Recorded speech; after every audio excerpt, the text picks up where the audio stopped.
it's this trend of quiet quitting, right? Like, do the bare minimum and keep your job, but you're not as engaged. You're just kind of like, I'm fed up. I'm tired. I'm burnt out. I'm pouring all of myself into this organization. I'm not getting back what I think I deserve or what I do deserve, right? And I can still get by with just doing a little bit less, right? And I talked about the concept of having a soft life versus a hard life, right? You were like, I don't want to have a hard life anymore. I'm tired of having a hard life. Let's move on from that. Let's have a soft life, right? And so I think for the people leaders, they're like perplexed, like, why all of a sudden? What is this about, right? And it's, remnants of the pandemic, remnants of, the Great Resignation. Not everybody was as brave to quit their jobs during that wave that's still ongoing. So I think, it's trying to understand, like, what did we do wrong? What do we need to do that's different?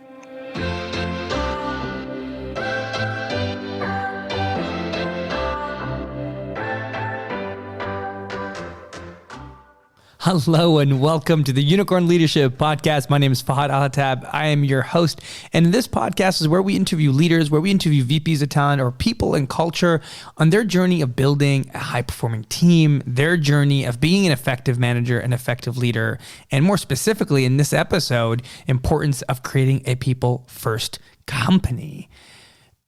Our goal is to bring you the insights, the stories, the tools, the systems on how you can bring these ideas to your team, how you can create a high-performing team, and how you can avoid making the mistakes that many of our guests have and that we have. This podcast is brought to you by Unicorn Labs, where we help transform managers into leaders that create high-performing teams that help companies scale. And you can check us out at unicornlabs.ca. Today, we have Shawna Stewart on the podcast. She's the VP of People and Operations at Railz Financial. And Shawna is truly a people-focused leader. She has extensive background in psychology and organizational behavior and experience involving performance management, full-scope operational effectiveness and succession planning, employee engagement, and talent development. I'm really excited for all of you to listen to her episode and this interview because it's packed full of incredible insights and the common realities of today's labor landscape and more. And Shawna shares her personal people first approach and how that's helped her ability to deliver and collaborate with her employees. We go everywhere from performance and feedback to rewards and recognition to creating a learning culture and how that all comes together. The one piece I wanted to focus on for our introduction here is the piece around rewards. I think rewards and recognition and rewards and compensation are actually really difficult to get right. Hear me out here. And it's one of the things that we talk about in the episode. A friend of mine shared, he said, Fahad, when I do really well at my job and I get all my stuff done, I'm rewarded with more work. As an entrepreneur, when you get stuff done in your job and you get it all done, you're rewarded with perhaps better compensation, more time off, you have better capacity in your team, and it compounds, it builds over time. And I found that so interesting. It is so true that so often we reward our highest performers with more work. Perhaps sometimes we reward them with more challenging work, which is what they want, or a bigger problem or challenge to try and solve. But oftentimes, we make them pick up slack from other team members who aren't getting their parts done. And I want us to think about that. If we don't have a proper reward system, how are you rewarding folks who are highly performing? One of the ways the startup kind of community and tech industry has really tried to solve this reward problem is that they've given people skin in the game, right? That they've said, okay, you want to join a company, here's a base salary, and also here's some equity, here's some stock options. And they've really used this stock option to say, you've got skin in the game, your stock options grow when you grow with us. And we kind of sell the dream of, we could go public and you could be a millionaire, right? Like this is kind of the dream that we sell in the startup world. Now, that's a decent play, and I think it's moving towards closer to solutions around reward and compensation. But there are a few key problems that I want us all to be really, really aware of. And it's actually setting light on the problem recently as we've seen companies start to engage in layoffs, something really interesting is happening to that compensation structure. Let's say you were getting $70,000 base salary and you got a $30,000 stock option when you signed, vested over 4 years. Let's say you were there almost for all 4 years. You're getting your stock options, and then you are one of the folks who are laid off. Now, when you're laid off, you are told, okay, well, you can buy your options, right? You can actually exercise your options. You have to buy them at the price in which you were given. So now that you're being laid off, you have to give the company that just laid you off money in order to keep your equity, which is likely underwater, valued less because they're going through a layoff in which their valuation per stock might have dropped significantly. And we saw this happen with Shopify, where significant amount of folks who got stock, their stocks are completely underwater. So you took a haircut on your main compensation salary in order to get stock, but now the stock is underwater. So you're leaving, being laid off after 3 years, having gotten paid less every year, like less than your market value every year because you chose to take stock, and now it's worth less. And for you to even buy it, you'd have to give the company that just laid you off money. There's a problem in that system right there, and it's going to break. And sooner rather than later, someone's going to figure out a compensation system that is going to help us really give people a chance to exercise that skin in the game. Because when we give employees skin in the game, where they can earn more when they do more, we know they succeed. We do this really well with sales teams. Sometimes we do it well with marketing teams. Why can't we look at team bonuses as a whole? Compensation bonuses, reward bonuses. Whenever you raise another round of funding, people get bonuses. Their compensation should grow. When you win, your team should win. When they work hard and they accomplish big goals, we should reward those goals. You have to celebrate the achievement appropriate to the size of the achievement. Our producer of our podcast, Sean here, and I were talking earlier about how often at times in a 10-year, you've been with the company a 10-year and you get a pin and you're like, oh, congratulations, you get a $25 gift card to Tim Hortons and a pin. And it can almost be insulting because the celebration of that achievement is not appropriate to the actual achievement. You've helped accomplish so much, and yet how you're being appreciated, how you're being recognized, how you're being compensated is not equivalent in that way. And so I don't have a solution for this. This is more a challenge that I'm putting out to all of you who would listen to this. I think we need a hard look at compensation and reward structures. And if we can figure that out, we can figure out a way to better engage employees and keep them there longer. And your retention will improve if you have a good compensation system that ensures as they grow, as they do well, their pay grows and they're rewarded for the hard work that they have. We got into this wonderful conversation with Shawna about that whole system, whether it was rewards, recognition, performance, feedback, and creating a learning culture. We got another quote here from her for you. Let's go there. Here, in terms of the risk of people leaving, you don't want to punish. You don't want to punish everybody for the possibility that like a few people might leave. You want to think about how you can invest in retention and invest in, people staying engaged and feeling like they're valued. And, I came up with this concept of stay boarding, right? And this is just something that, I made up, but it kind of riffs off of like, you got onboarding, you got to get that right. You want people to feel confident coming into your organization. Like they feel like, I got a handle on what I need to do. I feel good. I've met the team. I've learned a lot. I'm excited. I'm going to move forward. You got to get that right. Then you got offboarding, right? So, a few people have left the organization. How do you minimize the risk of other people leaving? How do you minimize the traction of the your networks hearing about it and market hearing about it? But no one's really fostering, a system that can help people stay engaged, or, a system that I've coined now as stay boarding. I don't know if it exists somewhere else. I didn't look it up, but, what does that entail? And a part of that is understanding the value of investing in people, even if they end up on the offboarding side of things. The people that you do, that do stick around, if you've done everything, as right as you can, they will. For those who do stick around, they're the ones who actually bring the value of the organization up. Shawna shares so many different insights with us, and I love it because it's different concepts from stayboarding to employee lifetime value and soft versus hard life. She's got all the terms down, but she's got these practical insights that come along with them to help us navigate what our employees are thinking about, what your team is thinking about, right? You know, we understand that quiet quitting really is a form of just employee disengagement. We also understand the larger trends that are coming with this, which is people recognizing that perhaps they don't want to work at companies where they don't feel that there's a good culture or there's purpose or where they're connected or they're being rewarded. In a economy of abundance, there's more choice, and so people will continue to make the choice that is easier for them than to be in the trenches and in the challenges. And so we get into this and she speaks about the importance of employee lifetime value and how investing in people impacts the bottom line and how we need to invest in learning culture, the value of having a people operations leader to be an organizational strategic partner, and the common pitfalls and trade-offs in pursuing a people first culture. So without further ado, let's tune in to hear Shawna's brilliant insights and the shares she has with us in this episode.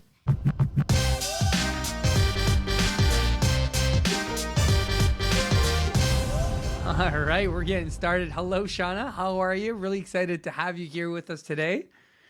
Hello, thanks for having me on. I'm excited. Thank you. Yeah. Shawna, you just told me something really interesting before we got on. You told me that you just spoke at Elevate and you had a fun topic at Elevate, a packed room, a packed house, as you were sharing some of your insights. Tell me, how was that experience? Just get the ball rolling. How was that? Was it fun? You enjoy Elevate? Did you enjoy the topic? What was your topic?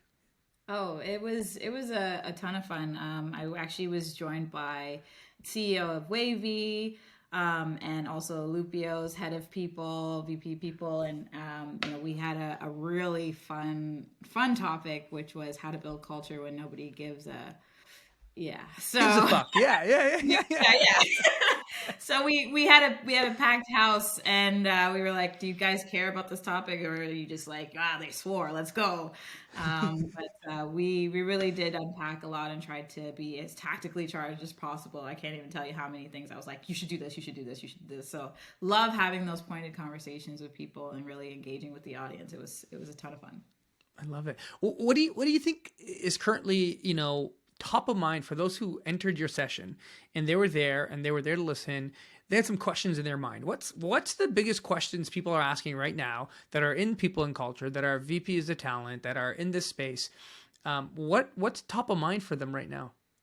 Yeah, I think, for the people that attended, I knew there was going to be sort of a split crowd. I knew it was going to be, people who are in the people space. And then there was also going to be just like individuals who are also like, I currently don't care about my job. So what are you going to talk about? You know what I mean? Like, it's this trend of quiet quitting, right? Like, do the bare minimum and keep your job, but you're not as engaged. You're just kind of like, I'm fed up. I'm tired. I'm burnt out. I'm pouring all of myself into this organization and I'm not getting back what I think I deserve or what I do deserve, right? And I can still get by with just doing a little bit less, right? And I talked about the concept of having a soft life versus a hard life, right? You were like, I don't want to have a hard life anymore. I'm tired of having a hard life. Let's move on from that. Let's have a soft life, right? And so I think for the people leaders, they're like perplexed, like, why all of a sudden? What is this about, right? And it's, remnants of the pandemic, remnants of, the Great Resignation. Not everybody was as brave to quit their jobs during that wave that's still ongoing. So I think, it's trying to understand, like, what do we do wrong? What do we need to do that's different? And I think it's just like, people do care. They do deep down, but you have to reinvigorate them. You have to really get them going again. You have to maybe, do a rally cry and like get back together, talk to them, find out, okay, what's your intrinsic motivation now, post-pandemic? Because it's not going to be the same as it was prior, right? I think people have a little bit more appetite for what they want to get out of their life, and that's fair. So how do we amplify their experience at work? Yeah, I love that. There's a few pieces that you brought up here that I'd love for you to unpack a little more for me. Soft life versus hard life. For sure. We got some listeners who are like, wait a second, what does that mean? Well, walk me through that. What people are choosing the soft life, and what does that look like? Yeah, rightfully so, right? Nobody wants to be in the trenches anymore. You don't need to be in the trenches in this day and age. We have enough technology that can help you, move forward effectively. You've got a lot of different ways that we've learned about human behavior that we can, put in place to make sure we get the most out of our experiences and interacting with one another and how we actually work together. So when you think of like, you think of your parents maybe like, oh, they had a hard life, and like, I don't want to do that anymore. I don't think we need to. So, I've been hearing this concept more and more. People, it's like, let me take a step back. I'm not saving any lives here, unless you are. Then you are. But most of us aren't saving any lives. And so it's okay for us to detach a little bit and think about, okay, what is the top priority for my life? And work kind of takes a back seat because, maybe the organization isn't really in tune with personal lives and bringing that into, consideration when you are building your culture and working on how you can foster wellness and all of these other elements. People are very complex. And if you ignore that, then you're already behind. Yeah. Yeah. I love that. I love that. I love how you've mentioned this as an interesting piece, because I often talk to a lot of founders about how there's just abundance in a world of abundance that we're living in more today than ever before. To attract high talent, like really good talent, doers, you're going to have to change something, because a really good doer can go build an e-commerce store, build a side gig that can make them 100K plus, doing X, Y, Z. Why am I going to work for you? Why am I going to work so hard for you if I know that there's abundance in this world? I can, I can more easily create products. I can more easily go down an entrepreneurial route and actually, make similar amount. Why am I going to work for 70K in a year and have to show up to all of these things that you want me to do? It's I think really interesting that you noted that, because I think with abundance comes the acceptance of, why do I have to live a hard life? I can make my life a bit easier, and I'm going to find a way to do so. Because that gets us into this idea of quiet quitting, and it's interesting because a buddy of mine challenged me. He said, "Fahad, do you believe in the idea of like going above and beyond?" And my initial reaction was like, yeah, we should go above and beyond. And he says, "Okay, but why am I not compensated for going above and beyond? Because I'm doing what I'm asked. If I do what I'm asked in a system as such as a business, should I not be able to thrive? Should I not be able to succeed? Why is above beyond the only way to actually, succeed? Is that an expectation that we've set? What do you say to employers who are dealing with a lot of folks who are thinking, I shouldn't have to go above and beyond. I should do what I'm expected? Yeah, I mean, I think there's a lot of different pieces you can pull from that and threads you can pull from that. But, I think it's a fair question, right? You said, let's say KPIs is the way that you measure your team. If people meet those standards, that's it. Like, what? They've done their job. They've done the thing. But then, maybe you've got a KPI in there that's, overall performance, where there's like, they went above and beyond. They did a little bit extra. They're the first to answer these questions. They're the first to hop on these calls. They're very, customer centric. This is where it comes to values, right? It's like, are they walking and talking the values? Are they exhibiting what we want to say is part of how we want to work and serve our market and serve our customers and serve each other. So I think there's components of that, and like, yeah, you could meet, and the standards there and be considered a B player. It's every company needs B players. I'm not saying anything about B players, but like, I think it's, if there's a mechanism in place for people to be rewarded for going above and beyond, recognized for going above and beyond, that's the difference, right? So whether it's a bonus program that's clear cut, if you do these things, you get more money, or if it's an equity, ESOP program, it's like, if you do these things, consecutively, we give you more equity and you have more ownership in this organization. How do you make that very, very clear to people so they know that there's something that they're aiming towards? Yeah. It doesn't always have to be base salary, right? There's other ways to incentivize people. And if you want people to do more, then give them a reason to. Give them a Yeah. reason to care. If I have more ownership in a company, I'll tell you right now, I'm going to care more Yeah. because I want to be Figma, right? I want to be on the other side and, Yeah. On the other side of that $20 billion deal. Like, yeah. Yeah. exactly. And it comes back to the point where you said, people can work anywhere. Why would they work for you? So if you look at it as do your job, or like, you're lucky to have a job, or that mentality that used to be here when people had a hard life, then you are going to be behind and you're going to end up with all B players at your organization because you have set that as the status quo.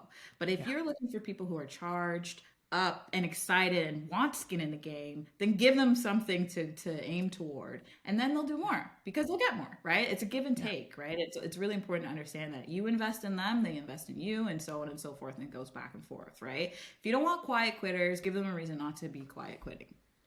Yeah. Yeah. Give them skin in the game. I like that so much. I think it's it's underappreciated how important I think rewards are.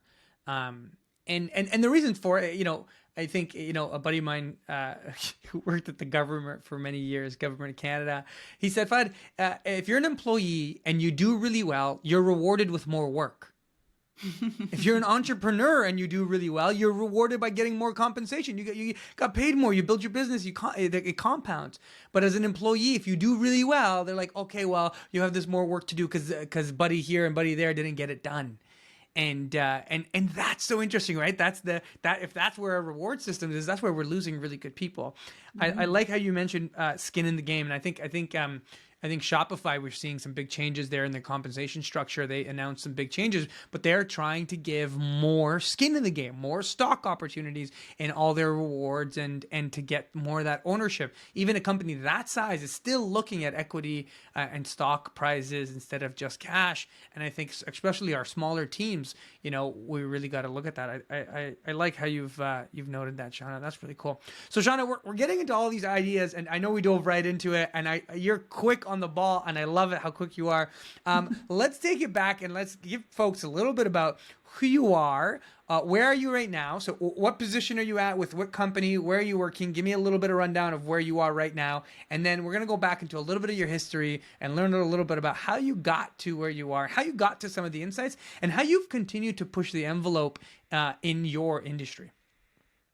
Yeah, so right now I'm in Toronto, so I'm saying Toronto instead of Toronto. Sometimes I say on purpose, right? Just to be like I'm that person. But I work for a company called Railz Financial, and we are a tech startup, 2 years young, which is really Ooh. really exciting. And I've come out of an acquisition actually in my previous company, Post Beyond. Worked there for almost 6 years. Really trying to push the envelope there, and had some skin in the game there, and now I have an appetite for building.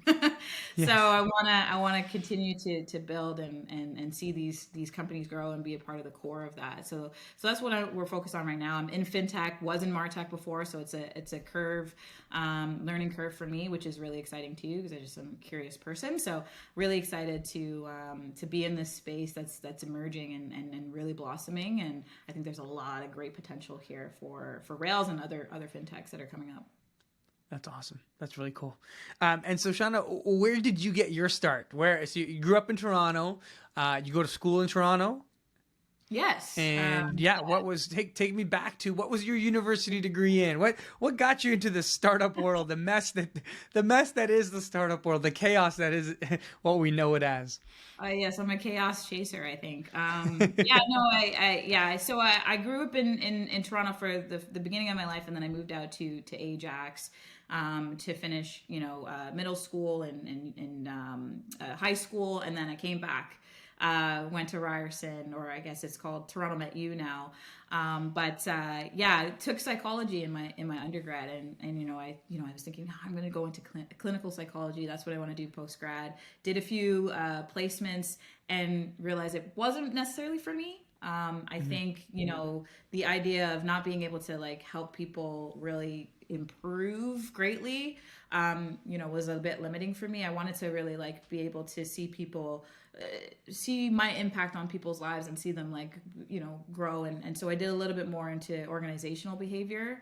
And then I really loved it. I really liked org design. I really loved, understanding the intersectionality of how, people come together and connect, but also how that works at work. That is so interesting. So I started going that route, and now, looking at tech startup wasn't necessarily where I was thinking I was going to go, but knowing how much I wanted to manipulate data and try, A/B testing some of what I was learning and experiment and applying that in organizations, I knew that I would have less red tape going into a startup environment.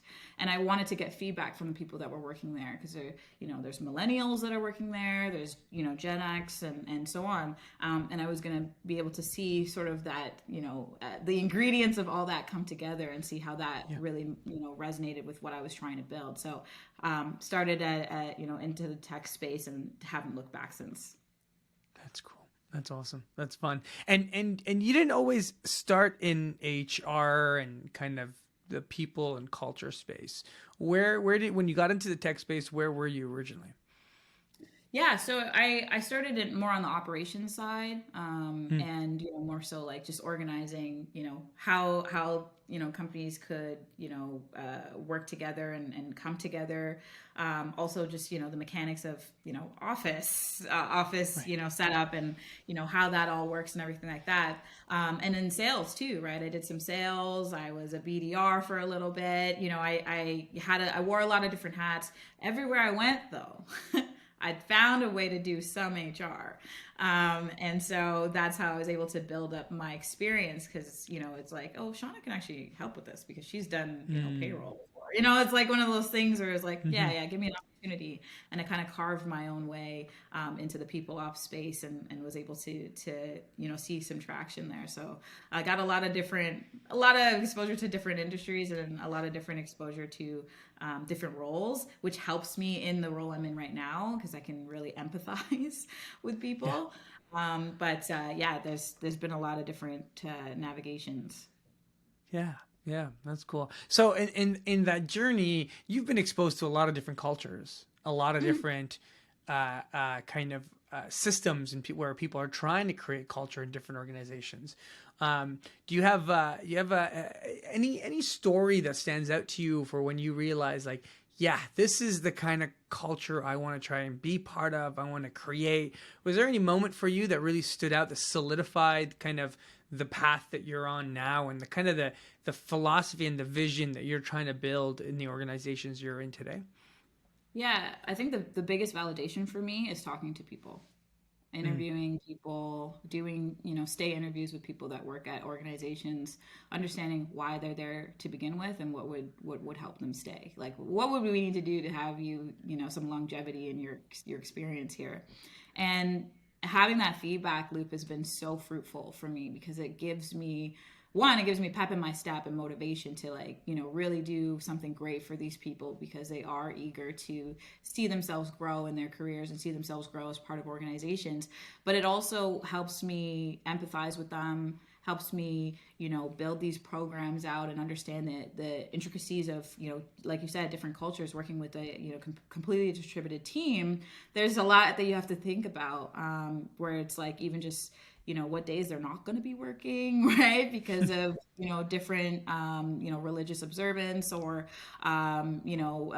different holidays and things that they, that people need to, attend to, and talking to people about those intricacies, and just really having open, candid conversations, saying, like, I don't want to encroach on anything that you believe in, anything that matters to you. So how can we as an organization truly be inclusive? Being inclusive isn't just hiring people who are different or diverse, or, it's making sure that they feel that they belong, right? That they feel that the organization values who they are as an individual, and not just the concept of having an inclusive team. So making sure that those people have a voice, have a seat at the table, that they're always being consulted, not just at the beginning when they're hired, but along the way throughout their journey. And the employee lifetime value is a metric that every organization should be looking at, because then you will understand how important it is to be in touch with your team. Interesting. Employee lifetime value. For those of us who are new to that metric, tell me, what does that include? What does that encompass? Yeah, so it's really understanding, what investing in people can bring to your organization, and how that has an impact on the bottom line, how that has an impact on how you're seen in the industry, how you're seen in the market, what it does for your employer brand, what it does for the way your customers view you.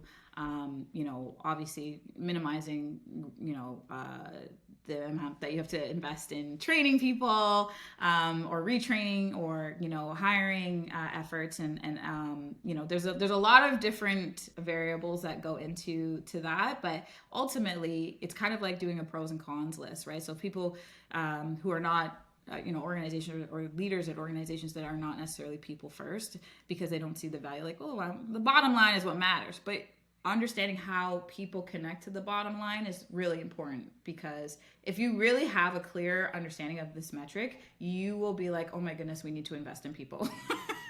Because you would see how much it can impact your performance as an organization. You can have a top performing company, and that will really change how your outcomes, and get you to where you need to be a lot faster. But you have to have the right mindset. So really connecting, right? Understanding how people affect your bottom line. So really looking at the measures, and you can come up with a little bit of a mathematical formula here, right? In terms of the retention rate, right? Their cost, their initial cost, plus their retention rate, plus how much they impact different areas, to try and calculate an actual value for bottom line, especially for our CFOs who listen to this, right? And want an exact number to kind of understand the return on investment. That's really cool. So what are, so you're here today, you've had some experiences. What were some of the mistakes? What were some of the, like, what? We tried this, I did this thing, we had good intention, this mindset, but didn't work out. It wasn't a good return on employee lifetime value, right? Like, what are some of the traps, maybe the falls? Because whenever you're trying to innovate in an industry, whenever you're trying to push the envelope, inevitably you're gonna test and experiment things that don't work out. And what are some of those learnings that, for some folks who are really trying to have those things in their startups, for them to kind of watch out for? Right. I think, first of all, you should always be testing and experimenting and being innovative, and taking risks, right? One thing that we say at Railz is, like, we have a day one mindset, right? So we may make a decision having like 70% confidence versus trying to get to that 100%, and seeing what we can learn from it. We may fall flat on our faces, but that's okay. There's a ton of programs and systems that I've put in place that have backfired, or haven't had the best traction, or I've had people just say, absolutely not, that's ridiculous, Shawna, I'm never doing that. Give me an example. Is there a story? Okay. I'll give you an example. So I'll tell you an example that's going on right now. So new to this startup at Railz, and we're bringing in KPI, so that we can make sure that people know where they stand in terms of their performance. Because one of the pieces of feedback that I received when I was doing my listening tour was that people didn't know if they were doing well or if they were doing poorly, and that makes people really uneasy, right? They're making assumptions about their performance, and there's some uncertainty, and what comes out of uncertainty is anxiety, and all of the bad emotions that you don't want your team to be focused on. You want them to be focused on what they're trying to build, right? So bringing in a performance measurement system is something that can really help to alleviate some of those stressors. But it needs to be a collaborative process, right? And so it has to be, hey, what do the team leads think about this? If I put something in front of them, how do we brainstorm? How do we get it right? Based on how our current org design, how does this make sense? But it also has to have some contributions from the individual contributors. Do you think you can do this thing, right? Does this make sense? Is this attainable? Is this measurable? Is this fair? Right? And so going through that exercise and really trying to implement it really quickly, because I started in January. I was like, gotta be January so we can get, the full quarter view, and then, see how we can iterate on it. Maybe went a little too quickly and missed a few people in the mix of doing this assessment. And now in Q3, we're talking about how we may need to tweak some of these KPIs so that we can have it be a fair system for people. And, when you're looking at 2 quarters have gone by and no one said anything, but people were upset, that's a mistake on our part to not go back to them and say, hey, can you give us feedback on this? As a new program that's been implemented, I want to now have pulse checks. I want to now know, do you feel like this is fair for everyone else, not just the people who have now come to me and said, I don't think that this metric is fair. So really just taking a step back and being like, I asked them at the very beginning, and then I did stuff. And then I was like, I did the thing. But now we got to come together and say, does the thing work? And do you feel good about the thing, right? So it's okay. There were some grievances, and we talked it all out, and we had, emotions and everything. And now we're on the right track to recenter and recalibrate. But I would have loved to avoid that, right? So just things like that. Like when you are putting programs in place, use your feedback mechanism. Use your feedback. Even if you think, oh, I'm bothering people with so many surveys, or I'm asking people want to say yes or no, or, just at least get the feedback, because you'll know how you need to iterate, or if something needs to change, or if you're doing a good job and you can double down on that. I can't express enough how much a gift feedback is in anything that you're trying to build. I love that. And how do you encourage this feedback? Like sometimes people are quiet, right? Like they don't know if they or the feedback is muddied with like, I don't know, maybe it's kind of okay, Yeah. right? And you're not getting, you seem like a fairly straight shooter. I can be a bit of a straight shooter, but we're sometimes some people don't want to be direct in their feedback, and they're kind of tippy-toeing around it. So when you're implementing these kind of programs, how do you go about ensuring you're kind of capturing the feedback of the quiet folks who don't typically like to speak out?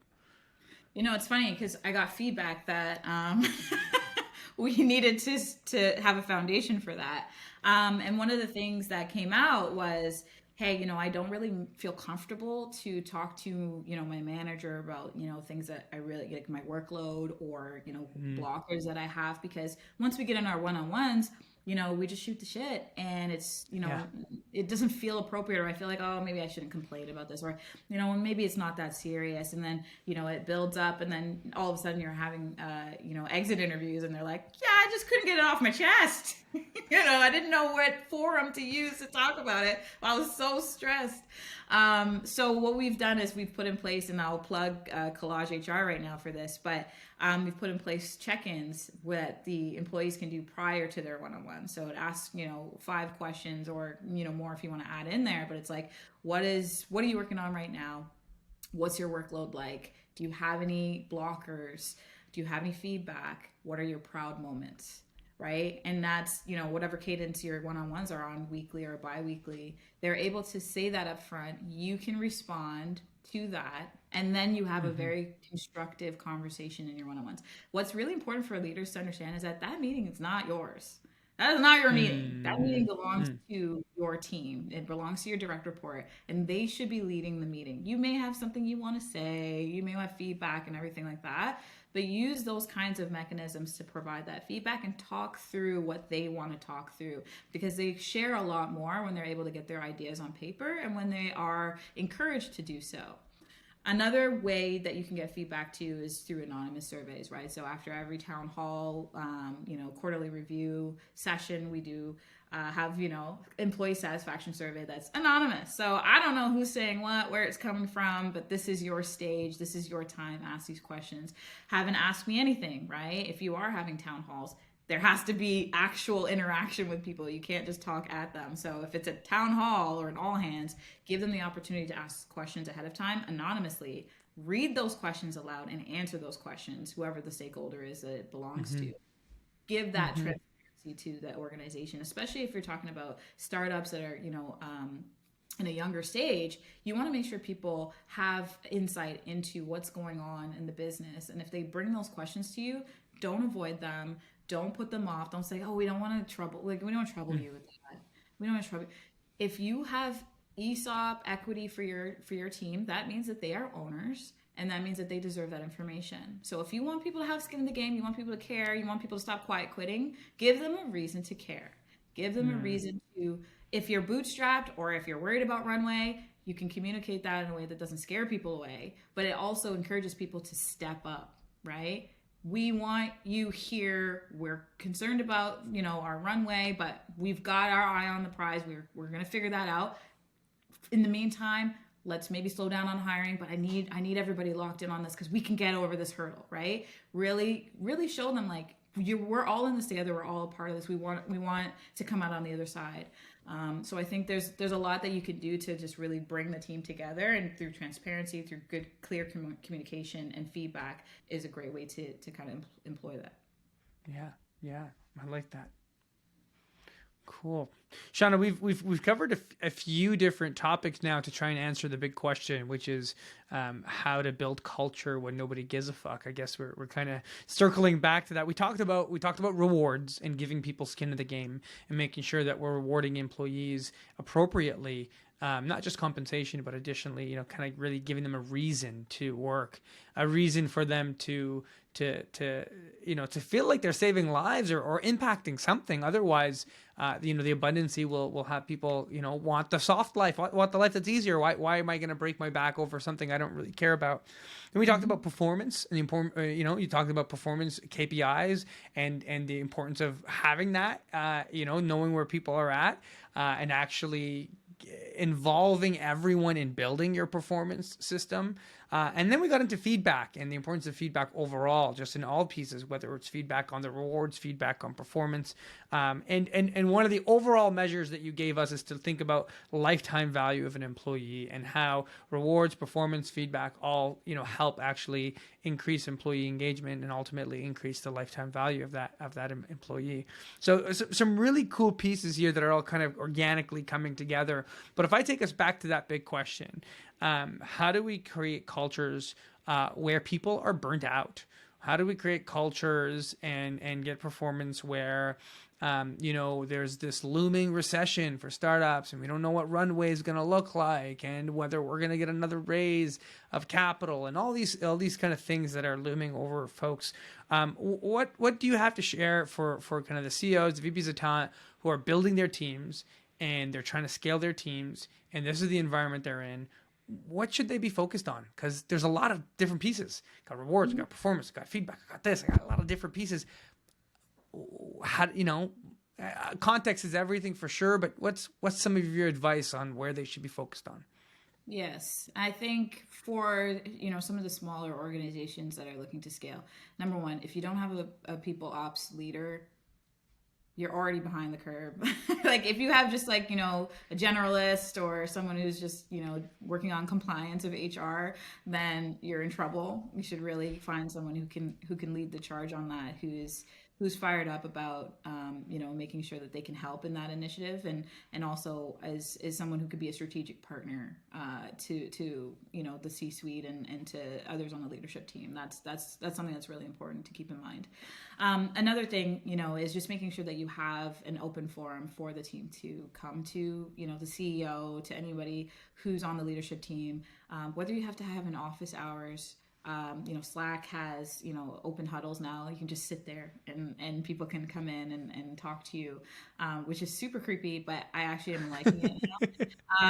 But, give as many touch points as you possibly can, right? Because, when you're out of sight, you're out of mind.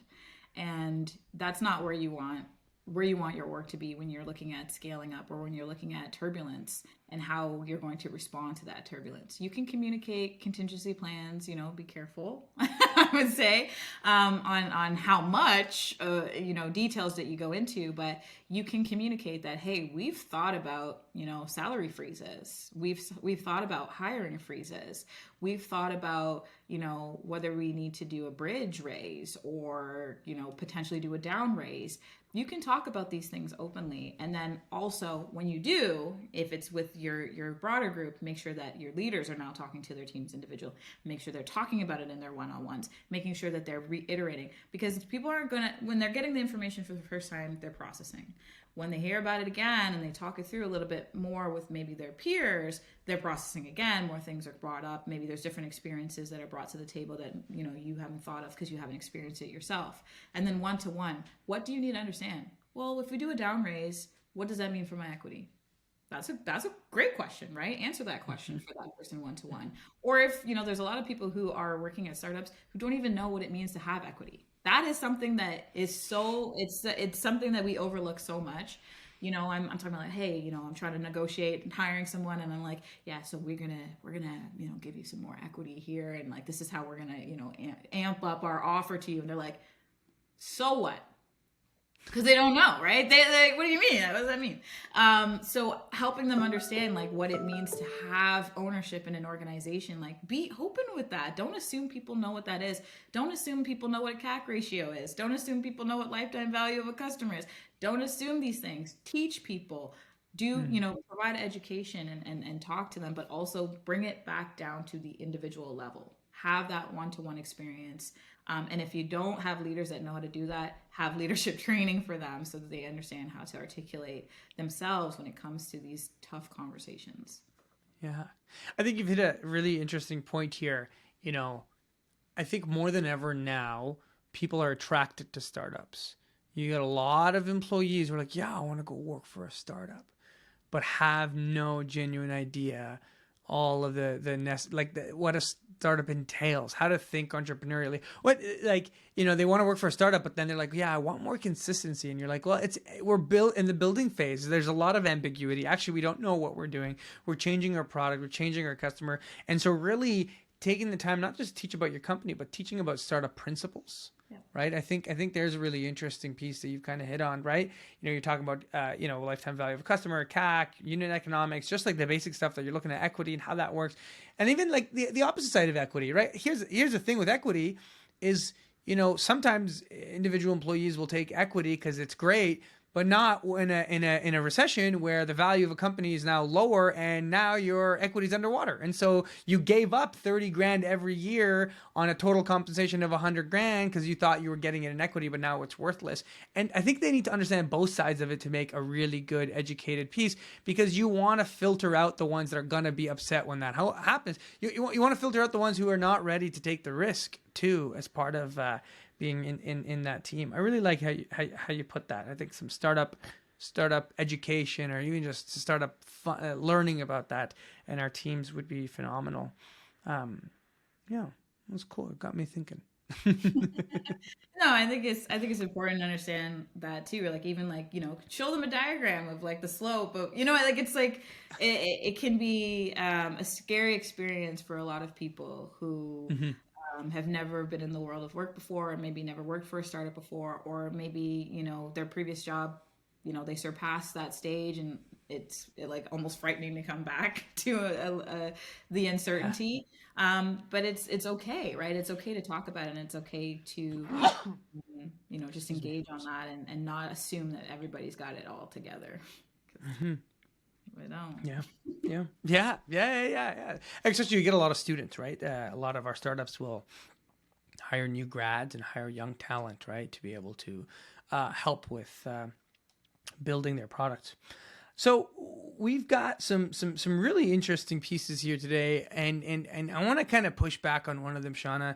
We've talked about a people first organization, and I think anyone in the space will always be like, yeah, people first organization. I don't think anyone will be like, no, I don't want to put people first. Like, well, no one will say it out loud, right? Like that's probably the truth, right? It's like saying I hate children, right? Like you don't say that. You just, I'm just saying, no one says that. You don't say I'm against that, right? Some people, but when we say people first organization, the reality is that when rubber hits the road, there's trade-offs.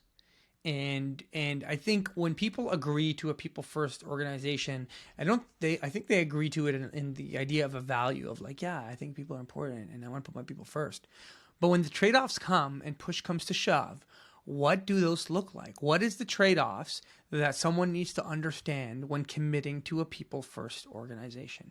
And so for those that are pushing you back and really thinking about those trade-offs, Shawna, what are some of them that they should consider and really think about and understand?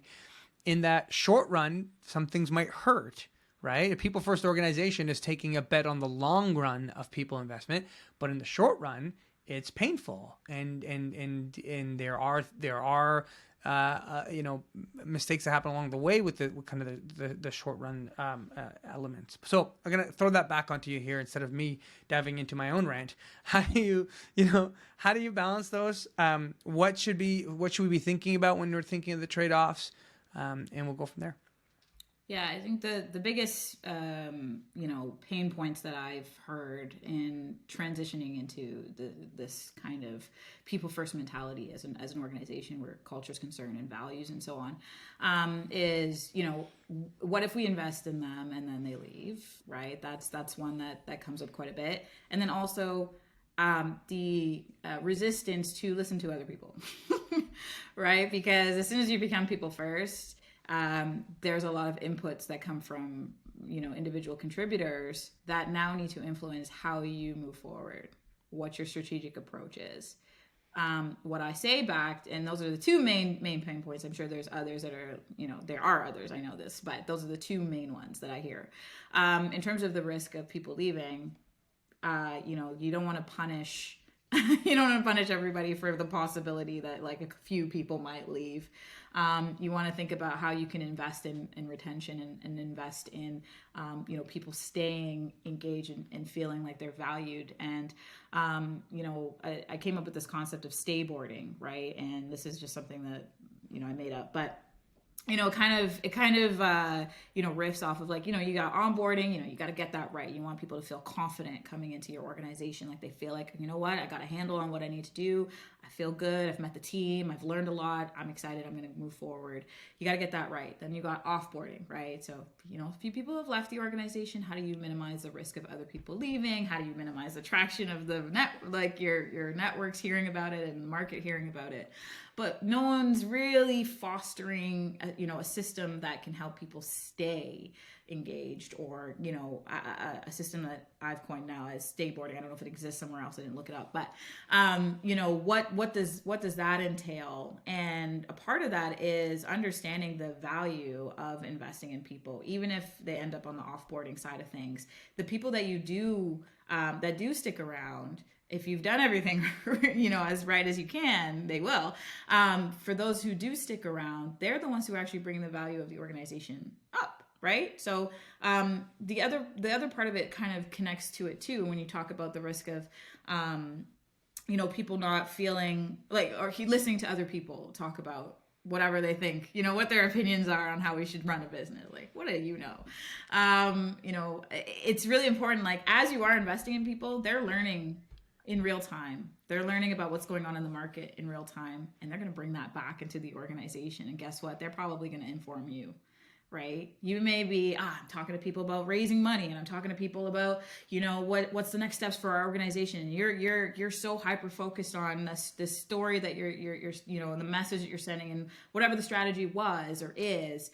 And there's people who are literally like, you shouldn't do that anymore because I just learned over here that that's dead now and people are more focused on this. So, you don't want to miss out on those opportunities for your team to actually help you be informed and stay up to date and stay aware of what's going on in the market. They can bring that information and those resources from external sources to your strategy, and you can move forward in concert together in a more optimal way, in a more strategic way, in a way that like actually makes sense in real time.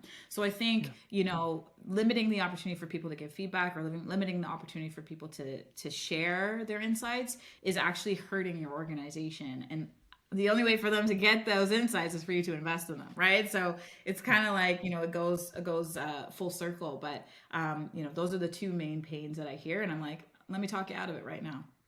Yeah. It's funny, one of the ones that you kind of touched on around the staff actually having input and what to do with that input, right? When you open that can of worms, you got to be ready to deal with it. right? Because if you open up the can of worms, you say, okay, I'm open, I'm ready to receive input and we want that input, and then you ignore it all and you don't act on any of it, then you've told them, well, I actually don't care.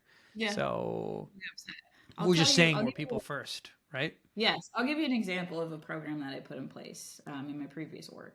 And at first I was like, I don't know, like we'll see if people do this. Like I'm trying to give them incentives. So it was called Learn to Earn.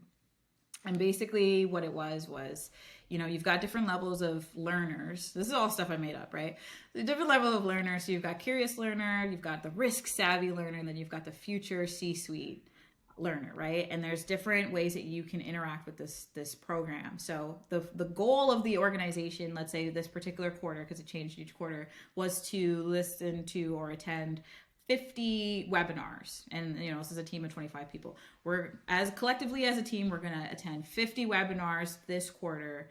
We're really excited. We've got monthly goals that we want to get to. And if we get to our goal at the end, we're going to have a lunch, and then also for the individual, depending on what kind of learner you are going to get, $15 or you're going to get $25 or you're going to get $50, and half of that's going to go to charity. Right. So, the stakes are higher, the higher you go. So the first one, you just attend the webinar, you share your takeaway, the end. $15 goes to charity. This is great. We're giving back. We're excited.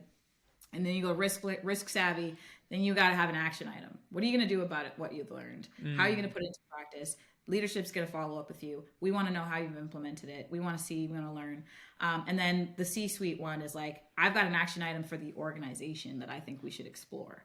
Right? Taking it to that next level. And what I did at the end of that, we got it every time, which was great. What I did at the end of that was I created a report to show what areas of interest people had. So if it was like, differentiation, competitors, making sure that we're more customer centric, what are they learning about, right? What are people interested in?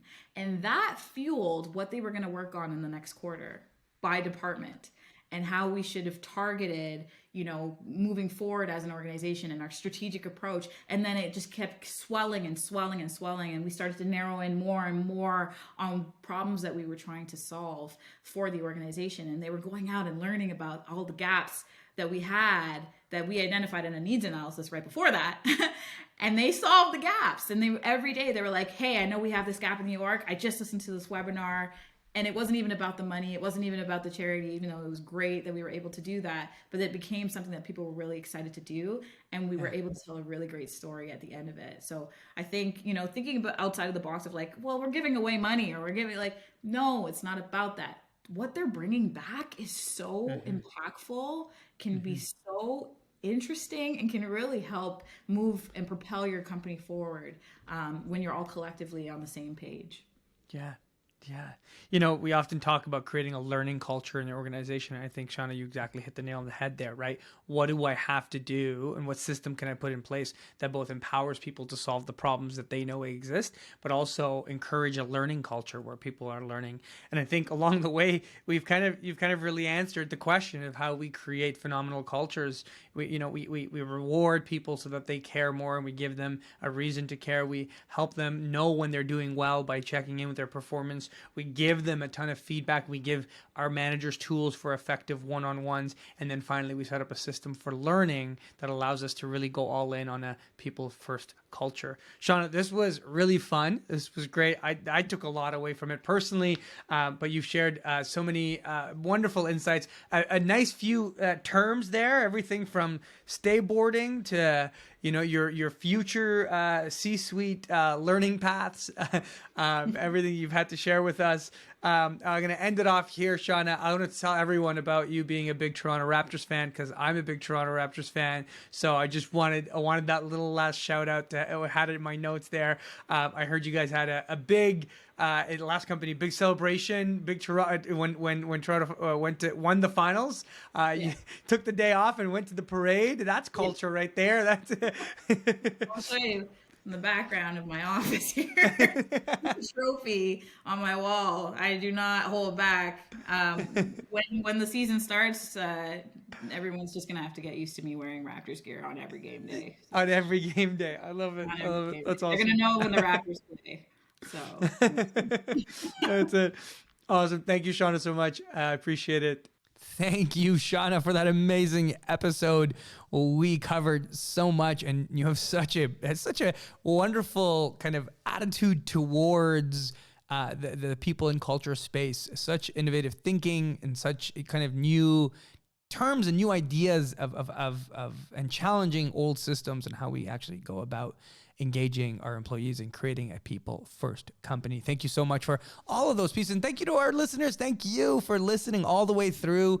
I hope you were able to take some really practical insights that you could share with your team and take to your team. And I hope that, as you go through all these episodes, that you're actually seeing a transformation in yourself and a transformation in your team, and you're actually seeing those results. And if you're seeing changes in your team, tell us about it. We'd love to hear some of the impact that this podcast is having, some of our guests are having. They would love to hear about it. I would love to hear about it. So if you've got any stories, come share it with us. Maybe we'll get you on the podcast. Who knows?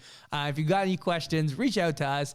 And you can always find us at unicornlabs.ca. And you can find me in all the social media channels if you just find Fahad Al-Hattab.